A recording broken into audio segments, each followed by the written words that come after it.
tarawih 8 bid'ah dalalah ataupun tidak. Yang bid'ah pasti. Karena Nabi 20 puput. Rokai pengen tanya. Pegah Nabi 8, Umar 20. Yang dipenget nak lagut pendapat awak kan. Itanya harus tabut. Oh tabut kakon. Hanya satu kitab yang nak pegah. Kulyubi. Kalian ibarat Kulyubi. Oh pegah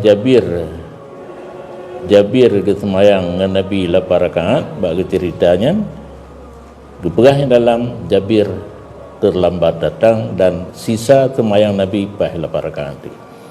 Jadi kan bandu rakaat yang semayang Nabi 8 hana Nabi tetap 20.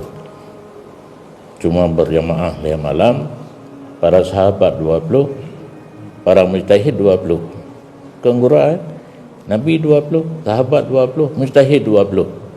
Abad kepadu nekala dalam sejarah datangnya tarawih 8. Itu bid'ah. Kumandalalah yang pada pegat bahasa haleluh juga. Karena dalam kitab usul hurung ingkar ijma' kafir. Tapi nak kait ijma' daruri.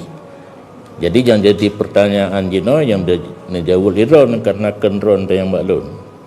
Na daruri ijma' tarawih 20. Munya daruri urang itikut tarawih 8 kafir. Yang perle dalam muzakarah. Be hanang pupu muzakarah le. Pulun diputu seminar le. Masalah baru yang hana saja puputu. Bila hana je yang ke kafir hana je. Menyebeda 100% yakin. Sejarah tak baca?